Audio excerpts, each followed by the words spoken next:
keterampilan harus dilatih terus-menerus. Kalau menulis ya menulis, jangan nunggu mood atau punya waktu. Itu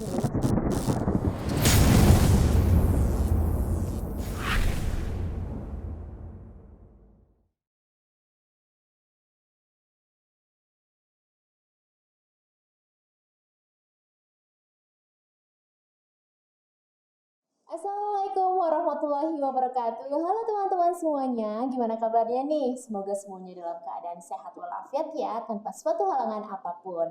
Baik teman-teman, puji syukur kami haturkan kehadirat Allah Subhanahu wa taala yang telah melimpahkan kita nikmat, hidayah dan anugerah yang sangat luar biasa sehingga kita bisa bertemu, bersilaturahmi walaupun secara virtual ya, tetapi saya harap esensi untuk bertemu secara langsungnya bisa tersampaikan ya. Tak lupa salawat dan salam semoga tetap tercurah kepada junjungan kita Nabi Agung Muhammad SAW yang kita tunggu-tunggu syafaatnya di yaumul kiamah. Senang sekali rasanya saya Miranda Sukmawardani dapat dipercayai untuk menjadi moderator di acara yang sangat luar biasa ini, yakni acara podcast online dalam rangka Milad PBSI yang ke-39. Jadi Prodi PBSI ini sudah 39 tahun berdiri di UAD ya. Harapannya semoga semakin berkembang, semakin jaya, semakin maju baik di bidang akademik maupun non-akademik.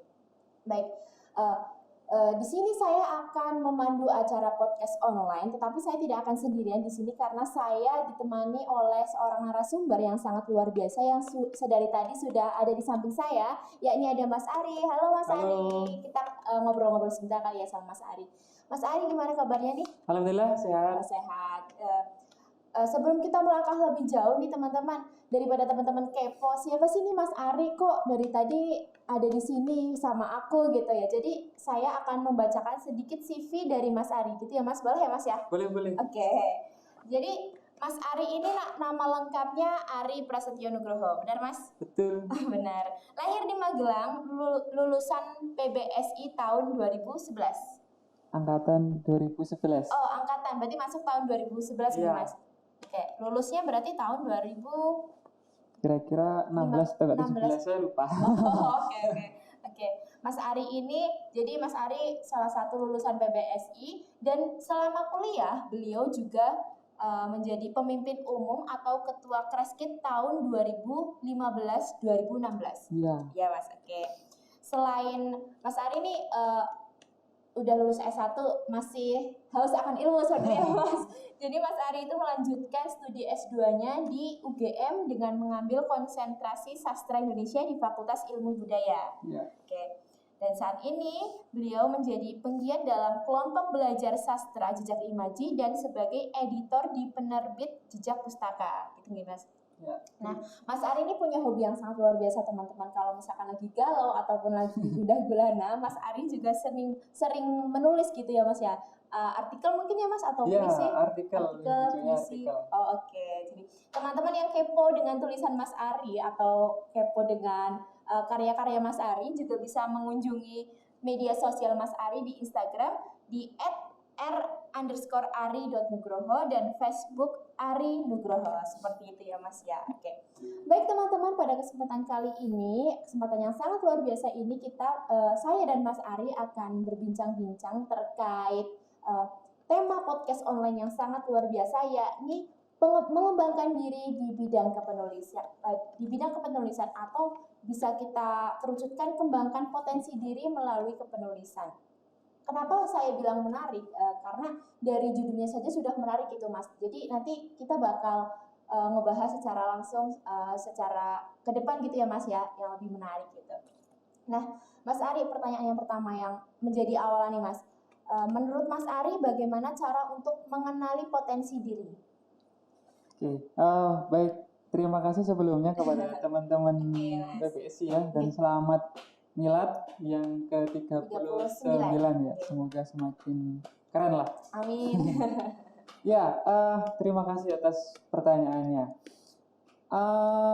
Untuk mengenali diri ya, menurut saya itu kalau kita kan punya aktivitas nih ya, apalagi teman-teman mahasiswa, katakanlah sekolah gitu, belajar gitu. Nah, saya kira untuk mengenali potensi diri, pertama itu coba kamu cari tahu gitu. Kita cari tahu apa sih yang membuat kita nyaman yaitu melakukan sebuah aktivitas. Kayak gitu, nyaman, nggak terganggu, nggak terkekang begitu. Jadi itu kukira tahap awal untuk saya mungkin di sini nih harus diteruskan, misalnya harus dilanjutkan secara serius. Nah dulu saya pernah gitu, pernah dulu mengajar kurang lebih 1 tahun, tapi ketika mengajar itu saya merasa tidak nyaman. Tidak nyaman. Karena banyak hal bagi saya yang cukup mengganggu saya, dalam artian saya kayak terkekang gitu, beberapa hal gitu. Nah dari situ saya merasa kayaknya nih sulit untuk katakanlah berkembang gitu. Apa sih sebenarnya yang membuat saya nyaman, enjoy, katakanlah passion kayak gitu. Dan kadang ketika saya juga mendengarkan podcast yang lain ataupun membaca referensi itu, passion itu kadang ya bertolak belakang dengan misalnya kecenderungan secara umum gitu, atau keinginan orang tua ataupun lingkungan sekitar kita gitu, biasanya kayak gitu. Tapi kalau itu nyaman buatmu, kenapa enggak? Kayak gitu. Jadi ya sebisa mungkin itu nggak mengganggu, nggak terpaksa gitu. Kalau terpaksa kan repot. Walaupun terpaksa itu nanti definisinya juga macam-macam. Terpaksa karena memang sesuatu hal itu memang perlu dipaksa, tapi terpaksa yang nggak enak itu kan beda. Kayak gitu. Beda, rasanya beda ya. Rasanya beda, melakukannya itu beda. Misalnya orang tua itu menginginkan kita jadi dokter atau apa, tapi kita lebih bidangnya ke kesenian, misalnya seni rupa dan seterusnya. Oke, saya mau deh untuk kuliah di kedokteran misalnya, tapi kayaknya mungkin nggak sepenuh jiwa di situ. Itu karena tuntutan orang lain gitu. Iya, tuntutan orang lain. Nah di situ biasanya kendalanya di situ. Kita punya tarik menarik gitu. Tapi kira salah satu awalnya gitu, mengenai potensi diri itu. Kira-kira, ataupun misalnya kadang teman-teman itu bilang, kamu tuh jago ininya bagus karyamu ya gitu.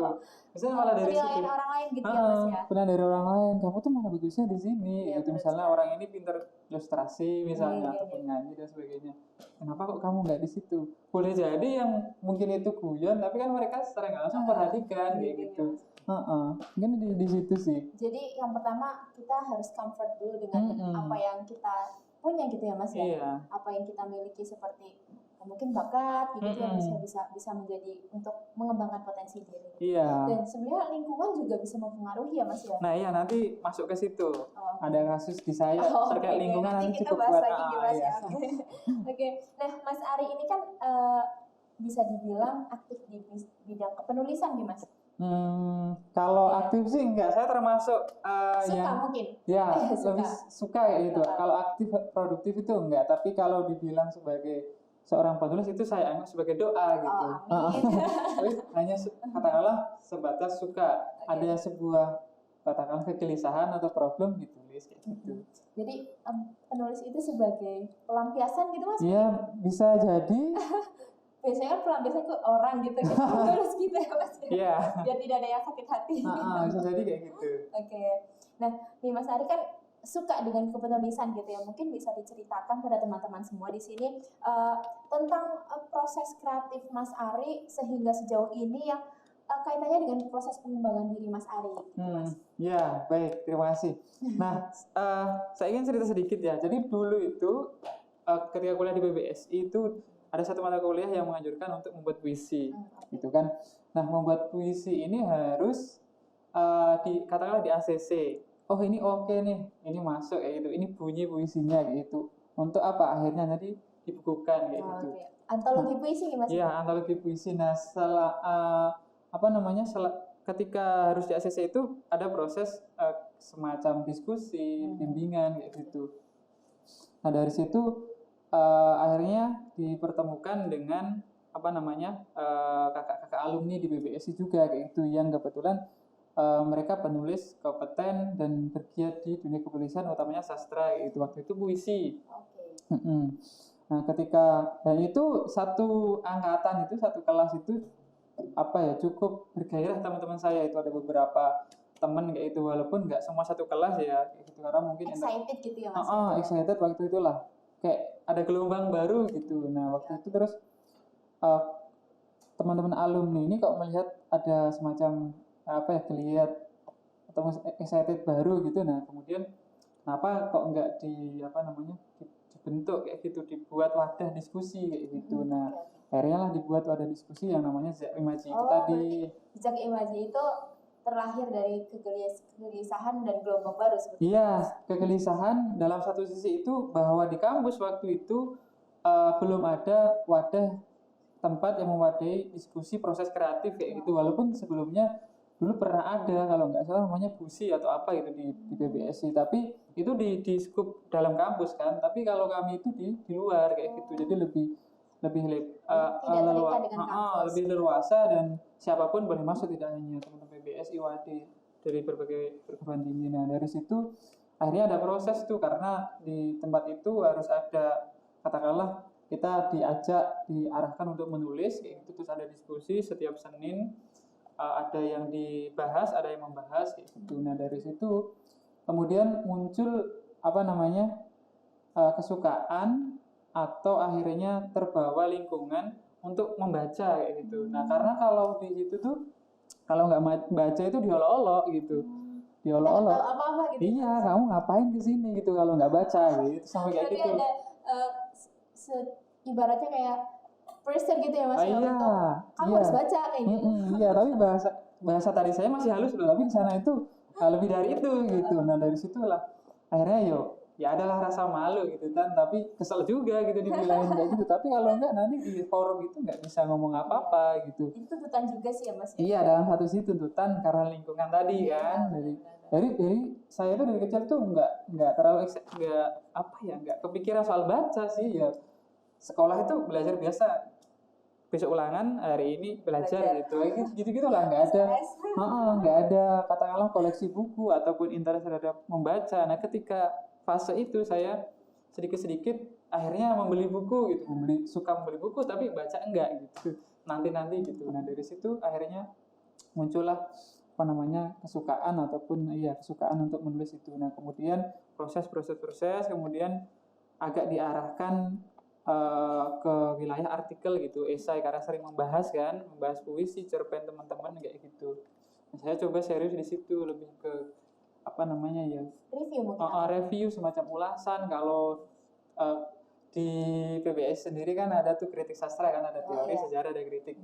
Nah arahnya lebih ke kritik tapi nggak seakademik gitu lah, saya nggak kaku kayak gitu, lebih santai kayak gitu karena arahnya ke situ. Nah kemudian berkembang. Nah itu juga akhirnya yang memutuskan saya untuk ketika S1 kok kayaknya masih minim, saya belum eksplor terlalu banyak karena kebanyakan main kan waktu itu. Waktu awal-awal sangat berfaedah sekali. Sebelumnya enggak sih, karena awal-awal itu masih main kan, terus tapi ketika fase 6-7, semester 6-7 atau 5 itu baru ketemu lingkungan itu gitu. Jadi agak terlambat kayak gitu. Nah, akhirnya saya memutuskan untuk melanjutkan studi gitu, karena tadi wilayah ulasan atau kritik itu tadi yang tampaknya belum begitu banyak kayak gitu. Ada tapi belum banyak, tidak sebanyak karya itu sendiri kayak gitu. Nah kemudian belakangan itu ketika muncul atau banyak media daring, nah dari situ saya kayak ini kayaknya menarik ini, karena media daring kan berbeda dengan media cetak koran gitu kan, atau majalah gitu, lebih leluasa, ideologinya lebih bebas, itu nggak terbebani oleh iklan, oleh ketersinggungan pembaca dan seterusnya, dan space-nya juga lebih luas, lebih banyak gitu. Menulis 5-6 halaman tuh nggak masalah, kalau di koran kan susah kayak gitu. Nah di situ saya mendapat tempat, karena saya nggak bisa bicara sedikit gitu di tulisan gitu, harus banyak, bahkan dengan catatan kaki yang cukup banyak gitu. Mana ada yang koran yang mau ada catatan kakinya gitu kan. Nah, itu makan space. Nah, space itu digunakan untuk iklan kayak gitu. Nah, di situ akhirnya saya bergerak ke daring kayak gitu, karena ke cetak kok kayaknya agak sulit, dan saya merasa kayaknya saya kurang mampu gitu kalau ke cetak gitu. Akhirnya ke daring. Nah dari situ saya merespon beberapa kegelisahan saya di lingkungan sekitar saya, terdekat kayak gitu. Nah itu sih kenapa saya akhirnya tertarik di dunia penulisan, kurang lebih seperti itu. Dan menurut saya itu paling enggak kalau kita menulis itu bahwa kita pernah berpikir gitu aja sih kalau saya sederhananya. Ada memori situ ya Ada Mas ya. ingatan kayak gitu. Nah, itu kan Merawat ingatan. berpikir itu sesuatu yang bagi saya mewah gitu. Orang berpikir itu karena tidak semua, maksudnya manusia kan anugerah itu berpikir itu. Makhluk lain kan enggak kayak gitu. Jadi berpikir itu bagi saya sesuatu yang mewah, dan kristalisasi ataupun konkretisasi itu di tulisan kayak gitu sih. Jadi yang pertama memang terlahirnya komunitas ya Mas, mungkin bisa Iya, dibilang komunitas. Jejak Imaji ya Mas Iya. Itu hanya di Jogja atau di mana? Iya, di Jogja. Dan komunitasnya tidak hanya dari BPSI tapi dari luar BPSI juga. Dari luar BPSI, dari seluruh luar UAD juga. Luar UAD juga. Itu lintas disiplin juga di situ. Jadi nggak cuma sastra, tapi yang lukis, yang buat film, mungkin drama. bisa ada lukisan dengan ada puisinya kayak gitu. Iya, ada kayak gitu. Jadi kan biasanya kan ada ilustrator puisi kan di buku-buku kayak gitu ada. Oke, baik. Jadi Mas Ari juga tadi saya mendengarkan di S1 itu mungkin Mas Ari istilahnya masih kekurangan ilmu atau gimana Mas? Karena banyak main sih. Iya. Karena kalau BPSI-nya tuh sangat kaya kalau BPSI-nya. Tapi kalau secara pribadi itu waktu banyak main. Jadi intinya kepengen mencari tahu lebih lanjut tentang sastra gitu ya Mas. Iya, karena khususnya di kepenulisan itu ya Mas Ari. Iya, itu pun juga karena terpengaruh dari kakak tingkat juga, alumni yang sudah lulus masih bersinggungan kayak gitu kan, katakanlah memotivasi, juga memang punya ketertarikan sendiri ke sekolah yang saya tuju itu. Oke. Berarti dari lingkungan lagi ya, kembali lagi Mas. Lingkungan saya kira cukup mempengaruhi. Memang sebenarnya lingkungan itu sangat mempengaruhi semuanya ya Mas ya, dari potensi pengembangan diri dan lain sebagainya. Iya. Nah, Mas Ari kan tadi udah cerita sedikit nih tentang pengembangan diri Mas Ari hingga sejauh ini nih. Nah, gimana nih Mas cara mengembangkan potensi diri di bidang kepenulisan kalau menurut Mas Ari? Iya, salah satunya kan tadi ketemu lingkungan gitu kan, komunitas, kelompok dalam satu sisi gitu. Nah, saya kira bisa dibagi ya aspek itu dalam hal batin, intelektual, kemudian lahir kan. Nah, kalau batin itu saya kira untuk mengembangkan diri ya dalam hal kepenulisan itu kita harus mengasah sensitivitas gitu, kepekaan kita gitu. Itu bisa melalui banyak cara sih, salah satunya saya kira membaca karya sastra, atau baik itu prosa, puisi gitu. Itu pengalaman saya itu sangat membantu ya, karena penulis dalam satu sisi itu menulis kan tidak sembarangan ya, dia mempertimbangkan suatu hal, wacananya, kemudian karakter di dalamnya kayak gitu. Nah, itu kalimatnya juga harus kalimat dan seterusnya. Nah, dari situ kita akan mengenal lingkungan gitu, lingkungan setting di karya itu, dan menangkap problemnya. Dari situ saya kira cukup membantu saya untuk melatih kepekaan kayak gitu. Nah, itu batin salah satunya itu sih, sama bergaul, atau kalau di Jogja biasanya namanya serawung gitu. Serawung. Iya, serawung. Berkumpul gitu. Mencari teman di lingkaran-lingkaran komunitas ataupun bahkan penulis itu sendiri kayak gitu. Nah, itu bisa salah satu cara untuk mengembangkan itu. Kemudian intelektual itu ya baca sih, nggak mungkin kita nulis tapi nggak pernah baca. Itu bagi saya secara pengalaman itu cukup mustahil, karena menurut saya kerja kepenulisan itu sulit. Sulit itu dalam artian kita itu mengkonstruk satu tulisan berdasarkan ide gagasan. Ide gagasan itu bertolak dari sebuah masalah gitu kan. Dan menulis itu kan pertarungannya sama alur, runtutan kronologis pikiran, logis kan, logika. Nah, di situ ketantangannya ataupun katakanlah menulis itu nggak mudah. Di BPSI ini sendiri kan juga diajarkan menulis ya, tapi tidak secara mendalam atau intens terkait logika itu sendiri. Padahal itu dasar kita gitu untuk membangun sebuah asumsi gitu. Dari situ menulis itu belum mengumpulkan referensi misalnya. Saya itu menulis itu lama gitu, apalagi katakanlah kajian gitu atau ulasan itu Karena saya kayak nggak merasa puas kalau asumsinya itu cuma apa namanya ya pendapat, tapi tidak disertai referensi yang lain dan seterusnya kayak gitu, kayak kurang meyakinkan. Nah di situ sulit. Nah itu sangat dibutuhkan sekali membaca referensi buku secara tekstual, juga membaca secara apa namanya alam. Nah, tadi Mas Ari kan sudah kita bincang-bincang terkait bagaimana cara mengembangkan potensi diri di bidang kepenulisan. Salah satunya adalah saya menangkap tadi explore untuk membaca gitu. Karena membaca adalah ide gitu ya Mas ya. Untuk memulai kita untuk menulis gitu, seperti Mas ya. Oke. Nah, ini sebenarnya permasalahan yang sangat klise nih Mas, momok besar sebagian orang, khususnya saya juga, termasuk saya gitu ya Mas ya, ketakutan untuk memulai menulis gitu. Biasanya kan banyak sekali ya Mas teman-teman saya saja gitu ya Mas, dia memang sebenarnya suka untuk menulis, tetapi saya tidak pede gitu loh Mas. Khususnya saya senang menulis, tapi saya tidak pede untuk menge-up mungkin ya, ngasih ke orang-orang gitu loh Mas. Saya masih kecenderungan untuk tidak pede gitu. Nah, menurut Mas Ari itu bagaimana cara untuk menghilangkan hal tersebut gitu Mas? Iya, itu juga masalah para penulis sih. Mula-mulanya saya juga begitu. Arya takut ya. Tapi sebenarnya kalau ditelusuri itu sebenarnya takutnya kenapa gitu. Iya, takutnya itu banyak alasan gitu Mas. Iya, kira itu takut itu salah satu alasan tidak menulis, itu kan jadi kuat gitu. Tapi saya kira pede aja sih, katakanlah gini. Karena tugas kita itu menulis. Persoalan pembaca setuju atau tidak itu lain persoalan gitu, lain hal itu, terserah gitu. Kalau setuju oke gitu, kalau enggak nanti direspon misalnya kayak gitu. Mereka merespon itu dalam artian juga bisa memberikan hal positif atau yang memberikan hal positif ataupun memberi masukan, memberi saran, kritik. Nah, di situ justru kita belajar gitu.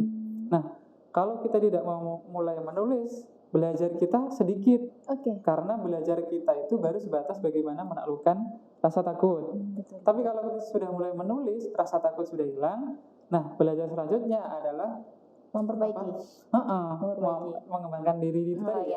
Karena kalau nggak salah ya, maksudnya gini, semua penulis itu mulanya tulisannya jelek gitu. nggak mungkin langsung bagus itu, nggak mungkin langsung Chairil Anwar misalnya ataupun penulis lain itu ia terkenal terkenal karena masterpiece karyanya misalnya kayak gitu, buku A, buku B. Tapi sebelum itu di foldernya itu banyak sekali karya yang gagal kayak gitu. Nah, saya kira tidak ada langsung bagus itu nggak ada, melalui tahap-tahap itu dulu kayak gitu. Kita juga belajar gitu ya. Kita belajar itu dulu gitu. Yang penting tadi itu, kalau kita terus-terusan takut, kita belajarnya hanya menaklukkan rasa takut. Tapi kalau rasa takut udah tertaklukkan, itu belajarnya lebih banyak gitu. Oh, saya harus belajar gimana menyusun kalimat yang bagus, tidak klise, seger misalnya, ataupun wacananya ini yang sensitif atau enggak, dan seterusnya. Oh, ini ke media mana, dan seterusnya. Jadi kan bisa lebih berkembang gitu kan. Kayak gitu ketika kita mulai menulis. Nah, ketakutannya misalnya juga karena kebingungan. Misalnya sebenarnya ini mau dibawa kemana sih tulisan saya gitu. Utamanya sih ditulis dulu kayak gitu. Dan sekarang saya ngomonginnya medianya sudah banyak kayak gitu. Sudah dari dulu sih sebenarnya, ketika sudah ada blog kayak gitu, kita bisa menulis di blog itu kayak gitu. Apa artinya? Tidak harus katakanlah ke pembaca publik yang jelas. Misalnya kalau koran, media cetak, majalah itu kan dalam satu sisi pembacanya jelas itu rutin, kemudian juga mungkin tingkat kualitasnya atau diperhatikan gitu. Diperhatikan kayak gitu. Nah, kukira jangan terburu-buru berpikir ke sana dulu. Tapi bagaimana kita memulai menulis, medianya sudah banyak, apalagi sekarang daring itu setiap web itu mempunyai karakteristik masing-masing dan menyediakan berbagai wacana yang menurut saya katakanlah tidak bisa ditampung sepenuhnya di media cetak. Hal-hal remeh-temeh itu bisa dibahas, bisa di-up kayak gitu. Dan itu justru kadang yang bermanfaat atau berguna sehari-hari, tinimbang wacana-wacana besar, wacana berat jauh di sana misalnya gitu, soal revolusi dan seterusnya misalnya kayak gitu. Nah, lebih mending yang soal sehari-hari, lebih konkret kayak gitu, dan itu wadahnya sudah banyak kayak gitu, kita nggak kekurangan. Dari situ sih kukira nggak perlu takut-takut lagi kayak gitu, dan di situ kita bisa eksplor lebih banyak, kukira Jadi, begitu. Mungkin kalau ketakutan orang-orang mikirnya mungkin gini ya Mas ya, saya tidak bisa seperti mengejar seperti penulisan mereka kayak gitu ya Mas ya. Iya, Ibaratnya gridnya atau benar tahapannya sekali gitu, ya. karena setiap ini punya tahapannya masing-masing, punya karakternya masing-masing kayak gitu. Tinggal kalau sudah berani itu kan tinggal nanti mempelajari. Biasanya kan kalau di dunia waktu itu ketika ditulis menulis sastra ya puisi utamanya, kita punya katakanlah rujukan itu, kamu sukanya ke siapa gitu, atau penulis ini ya kita cari tahu kayak gitu cara dia menulis kayak gitu. Terpengaruh pasti iya kayak gitu, tinggal bagaimana kita mengambil angle ataupun cara pengucapan yang lain kayak gitu sih. Nah itu juga, ini juga sebagai faktor juga ya Mas, kayak untuk tulisan kita seperti apa, mau diterbitkan di mana gitu, kita juga harus tahu ya Mas ya kayaknya. Karena aku kira nanti setiap tulisan pasti akan menemukan pembacanya sih, pasti ada pembacanya gitu. Hal yang dulu dianggap remeh-temeh gitu misalnya maaf, kemudian sekarang itu bahkan dibaca banyak orang kayak gitu, soal Hal sepele gitu ya Mas. hal sepele, ada itu sebuah web yang membahas kayak gitu, tapi menarik gitu, apa namanya, untuk sebagai bahan Itu termasuk bahasa yang tidak terlalu tinggi gitu ya Mas. bahasanya tidak Santai gitu ya. atau tidak terlalu muluk-muluk kayak gitu, tapi faktor apa namanya update gitu atau apa namanya menarik itu tetap ada gitu, ada sisi itunya walaupun sederhana, remeh-temeh gitu sih. Kalau ini saya pertanyaan pribadi saya sendiri ya Mas ya. Gimana tuh? Kalau misalkan kita punya sesuatu tuh, kita tidak bisa mengejar grade dari, misalkan saya dan Mas Ari kan mungkin untuk kepenulisannya berbeda. Mas Ari misalnya sudah di tingkat yang pertama, saya hanya masuk tingkat yang ketiga gitu. Berarti kita harus bisa mengenali gitu ya Mas, bagaimana tulisan kita seperti apa dan rujukannya, arah kepenulisannya itu seperti apa. Misalkan kalau Mas Ari kan mungkin ke yang ranahnya seperti sastra yang sudah tingkat tinggi. Kalau saya kan sastra hanya untuk remaja ataupun kayak puisi-puisi percintaan atau gitu ya Mas ya. Nah iya, aku kira itu juga sangat penting ya. Kayak gini, misalnya ya ada sesuatu kita nggak punya ide sama sekali untuk menulis gitu. Nah itu kemarin saya baru dengerin juga, dia itu nggak tahu, bingung mau nulis apa gitu, tapi akhirnya dia menulis tentang kebingungannya, tidak bisa menulis apa-apa gitu. Jadi tulisan, jadi buku kayak gitu.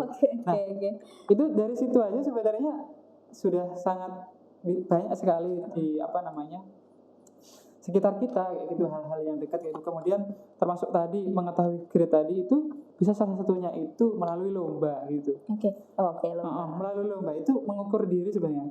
Lomba itu bisa dipelajari, katakanlah ya, sepengetahuan sependek saya yang tahu itu, ini sebenarnya ranahnya, cakupannya seperti apa. Yang ikut biasanya penulis-penulis yang sudah katakanlah sudah mapan atau para remaja, para pendatang baru gitu. Yang masih fresh gitu ya Mas ya. Tapi memang itu nggak bisa diprediksi ya, nggak bisa pasti ya. Tapi itu bisa sedikit dibaca lah kayak gitu.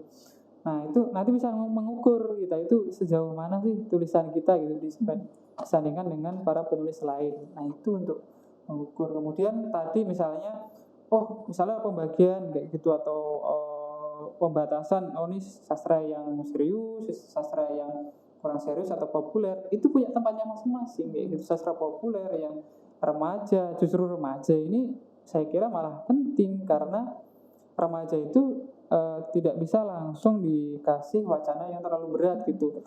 Dunia remaja itu justru menarik untuk dituliskan gitu, soal bullying dan seterusnya, bahkan soal seks dan seterusnya, itu juga menarik kan. Bukan hal yang tabu lagi ya Mas. Iya, itu kan juga sama remaja itu juga hubungannya sama wacana-wacana yang kayak gitu kan. Akhirnya enggak soal cinta dan semacamnya.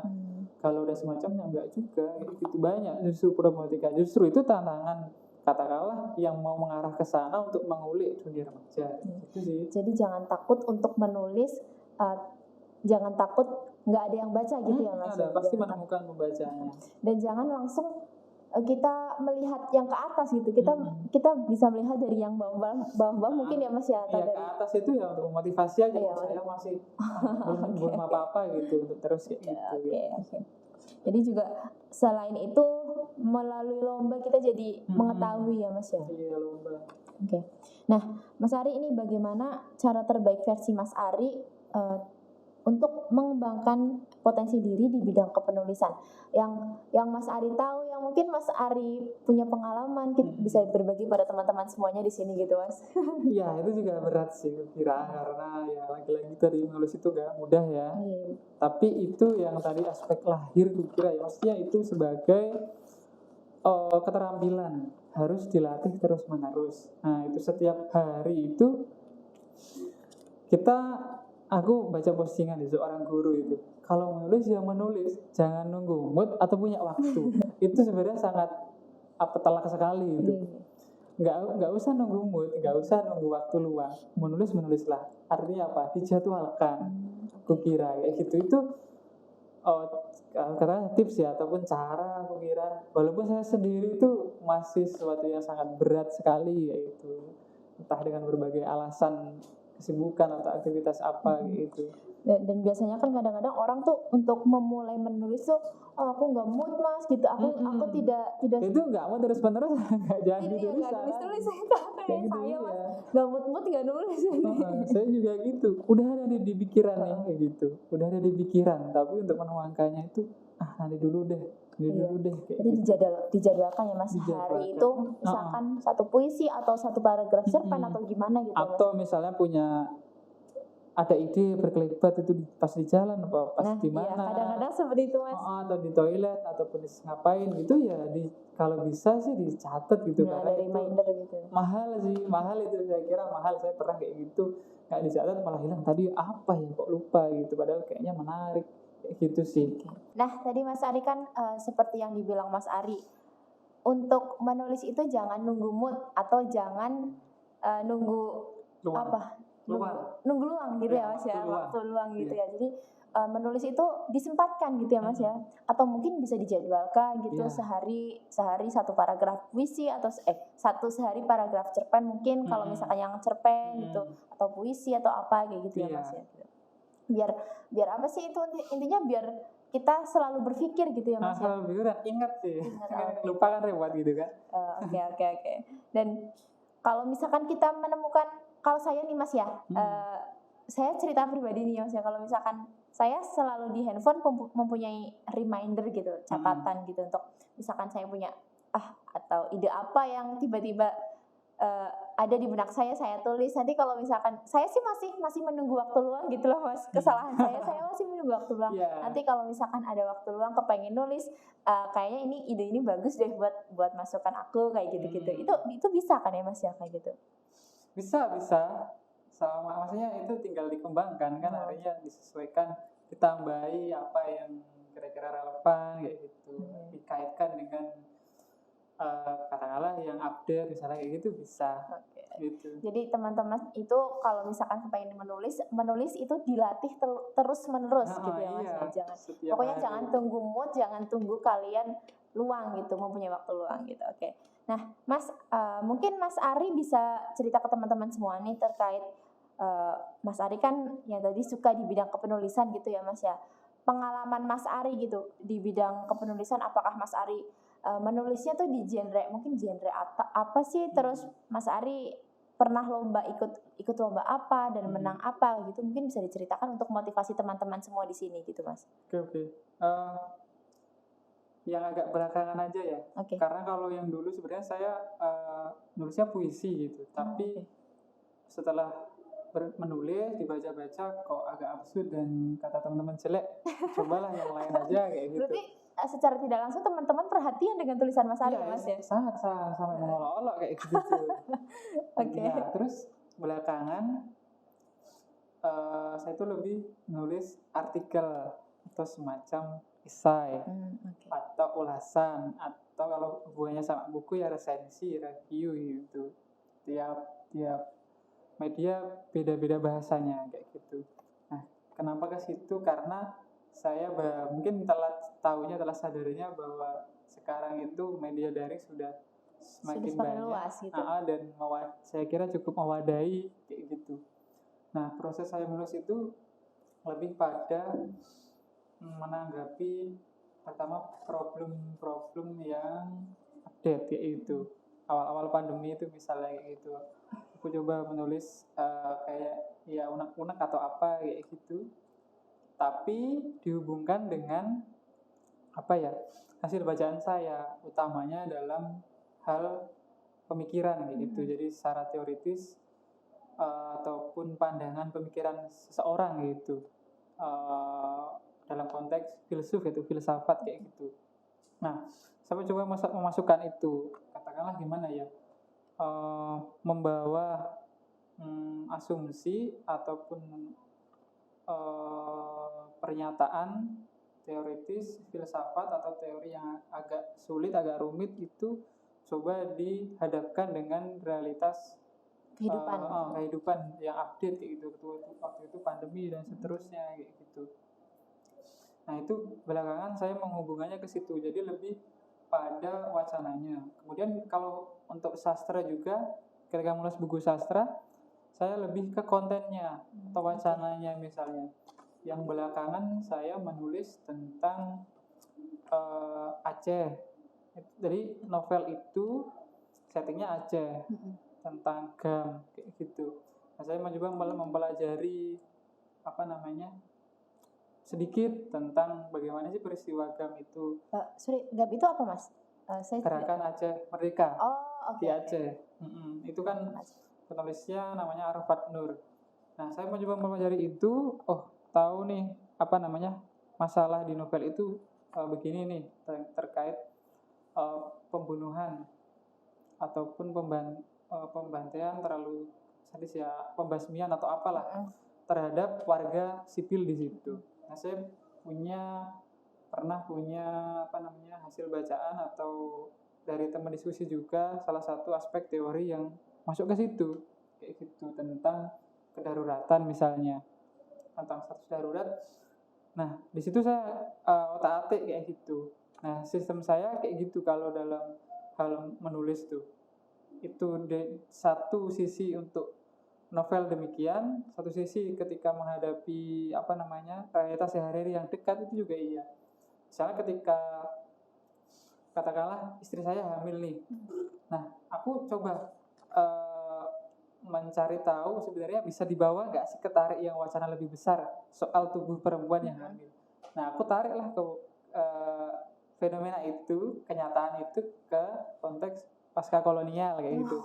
Jadi memang sangat jauh sekali ya, Mas ya. Iya, dalam memang secara ini jauh, tapi itu berhubungan.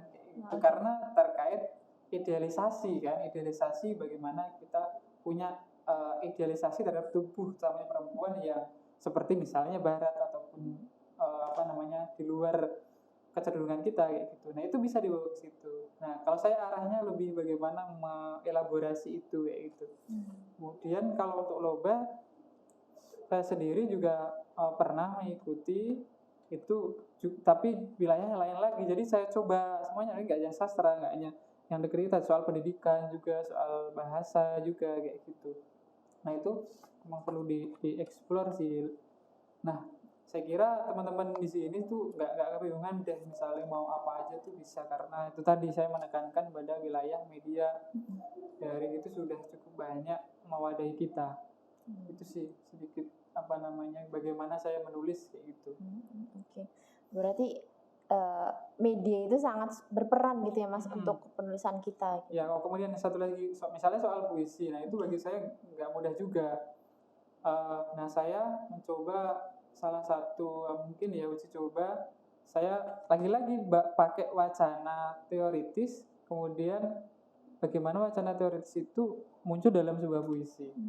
Kayak gitu saya merespon misalnya waktu itu tentang sesuatu yang viral, kemudian sesuatu yang hadir dan tidak hadir kayak gitu. Pokoknya agak rumit lah kayak gitu. Tapi itu perlu intensitas yang cukup tinggi sih kalau wilayah puisi itu. Makanya saya bergerak ya udah yang artikel ringan aja gitu. Saya bahas soal plastik, soal apa gitu lah. Jadi Mas Ari saja yang ibaratnya yang lebih berpengalaman bisa sama saya gitu ya Mas ya, masih merasa mungkin dulunya merasa insecure dengan puisinya gitu, tapi malah beralih ke yang lain gitu ya Mas. Itu kan masing-masing beda ya, nanti Ya, tahapannya bisa jadi berubah lagi. Mungkin nanti setelah ini pulang dari sini Mas Ari, aku pengen nulis gini apa kayak gitu. Nah, tadi dalam momen tertentu aku kayaknya pengen nulis puisi lagi kayak gitu. Oke. Nah, ini Mas mungkin kita berbagi tips aja ya Mas Ari untuk teman-teman, mungkin untuk saya juga gitu ya Mas ya. Bagaimana tips mengoptimalkan potensi diri kita di bidang kepenulisan? Salah satunya tadi kan masih takut dengan kita untuk memulai menulis kayak gitu ya Mas ya. Ya ini cukup sulit juga ya tips ya, karena kadang tips itu perlu ada empirisnya gitu. Sebenarnya saya untuk melakukan yang tadi saya sebutkan itu sebenarnya masih sulit juga, masih berat. Oke. Ya, yang pertama tadi ya nggak perlu takut kayak gitu, pede aja gitu. Kita taruhkan ketakutan kita itu, yang tugas kita itu menulis kok gitu. Tugas kita itu menulis kok. Perkara itu nanti gimana belakangan kayak gitu bisa kita pelajari lagi. Kemudian yang kedua tetap membaca. Yang ketiga itu tadi serawung tadi. Kita ketika bergaul dengan sesama yang interestnya katakanlah hampir sama, walaupun tidak menutup kemungkinan kita bergerak ke lingkaran-lingkaran yang lain, tapi sebenarnya itu akan membantu wacana kita dari berbagai sudut pandang kayak gitu. Nah itu yang penting, sudut pandang itu, perspektif itu, karena pernah ada yang bilang keuntungan penulis itu dia mampu menerima berbagai perspektif gitu. Karena ketika dia menulis sendiri, dia ingin mencoba mengeksplorasi berbagai perspektif. Nah kayak gitu. Nah, itu bisa didapat dari bergaul dengan teman-teman yang mungkin kalau bahasa Jogjanya gitu, karena kita di Jogja serawung gitu ya Mas ya. Serawung kayak gitu, datang ke diskusi kayak gitu, ada webinar dan seterusnya, itu sangat membantu sih. Yang utama dan benar-benar utama itu ya setiap hari kalau bisa menulis menulis itu kerja disiplin Pak. Aku pernah dengerin podcast juga yang Joko Pinurbo itu juga dia tiap hari itu pasti di depan laptop, ada waktu di depan laptop kalau nggak salah 1-3 jam lah, itu harus itu walaupun tidak mood gitu ya Mas ya. Tidak harus dipaksa gitu. Kadang kalau aku sendiri kadang terjebak pada mikir terlalu lama gitu, nggak nulis kayak gitu. Padahal ketika nulis nanti tuh muncul sendiri-sendiri. Kalau saya ya muncul sendiri-sendiri, nanti setelah ini topiknya ini, kalimat selanjutnya ini, itu biasanya malah lanjut. Tapi kalau dipikir terus menerus itu agak sulit sih kalau saya kayak gitu, terjebak biasanya. Nah itu sih kerja disiplin. Ya mungkin apapun ya aktivitas atau interest lain itu kerja disiplin sih. Jadi tadi untuk tipsnya salah satunya itu membaca gitu ya Mas ya. Karena dengan membaca yang kita balik lagi ke awal dari membaca adalah sumber ide gitu. Kita bagaimana mau menemukan ide kalau kita tidak membaca. Di sini konteksnya kita kepenulisan gitu ya Mas ya. Oke. Lalu selanjutnya kritikan, jangan takut untuk menulis, karena kalau misalkan teman-teman bilang tulisan kamu tuh jelek, itu malah perhatian gitu ya Mas ya. Itu salah satu, kamu perhatian dengan tulisan saya jelek gimana ya. Benar-benar sekali benar. Jadi kita malah lebih tahu kesalahan kita di mana, dan kita mungkin bisa untuk memperbaiki atau pindah ke itu ya Mas ya. Iya, satu lagi apa Mas? Tak salah. Iya, enggak apa-apa. Ini juga sulit juga, jangan terlalu cepat puas sih. Iya. Itu bahaya kalau udah puas itu. Bahaya itu. Jangan terlalu puas, oke. Karena mungkin kalau terlalu puas kita akan stuck di situ-situ saja ya Mas ya. Enggak berkembang kayak gitu. Nah, selanjutnya itu yang tidak kalah penting teman-teman. Kalau bahasa Jogja itu serawung atau diskusi, mencari teman, mencari relasi mungkin ya Mas ya. Relasi ya, betul, jaringan. Mencari jaringan relasi yang sesuai dengan apa yang sedang kita cari gitu ya Mas ya.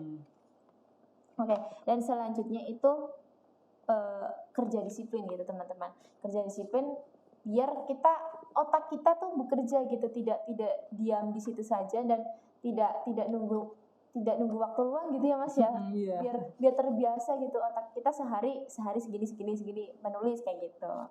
Nah, gitu tadi tips dari Mas Ari teman-teman. Dan terakhir nih Mas Ari, sebelum kita tutup podcast ini karena waktunya juga sudah menunjukkan itu ya Mas ya. Pesan untuk teman-teman yang mungkin masih malas atau masih ingin memulai menulis gitu Mas. Biar ada semangat, biar tidak insecure lagi dengan tulisannya gitu Mas. Monggo Mas Ari. Apa ya pesannya ya? Tugas kita, Anda semuanya, kita ya, itu menulis, membaca baru menulis. Itu kukira yang sangat penting pesan. Saya meneruskan aja sih dari para penulis itu, membaca, menulis. Baik membaca secara tekstual, buku, katakanlah referensi, juga secara kontekstual tadi, sensitivitas tadi. Itu sih, itu aja udah berat. Dan juga berpikir juga mungkin ya Mas ya, berpikir karena kita tadi saya mengutip perkataan Mas Ari, berpikir adalah keistimewaan gitu. Ya itu mewah bagi saya. Kemewahan ya Mas, sorry kemewahan. Iya keistimewaan. Karena keren pokoknya. Kita untuk berpikir saja itu sudah alhamdulillah gitu ya Mas ya. Karena mungkin di lain kita tuh tidak ada teman-teman lain berpikir tuh malas gitu ya Mas ya. Karena dan kita alhamdulillah kita masih bisa berpikir gitu. Nah teman-teman, menarik sekali ya pembahasan kita tadi, saya dan Mas Ari terkait mengenali potensi diri di bidang kepenulisan. Tetapi waktunya kita sudah di penghujung acara. Mungkin terima kasih pada teman-teman, semoga apa yang disampaikan oleh Mas Ari ya Mas ya bisa bermanfaat untuk teman-teman semua dan untuk saya juga gitu ya Mas ya. Jadi untuk penulisan jangan takut untuk menulis, karena nanti menulis kalian bakal menemukan apa ya Mas ya, menemukan banyak pelajaran. Banyak pelajaran gitu. Kalau kata Mas Ari, menulis itu menemukan banyak pelajaran gitu. Baik Mas Ari, terima kasih atas waktunya, kesempatannya. Sama-sama. Semoga kita bisa bertemu lagi, bisa ngobrol-ngobrol lagi. Amin. Mungkin di lain kesempatan. Salam untuk keluarga, semoga Mas Ari sehat selalu. Amin, terima kasih. Terima kasih teman-teman. Saya Miranda Sukmawardani selaku moderator. Mohon undur diri dan meminta maaf apabila ada kekurangan atau kata yang kurang berkenan di hati teman-teman semua. Sekian, terima kasih. Wassalamualaikum warahmatullahi wabarakatuh. Waalaikumsalam warahmatullahi wabarakatuh.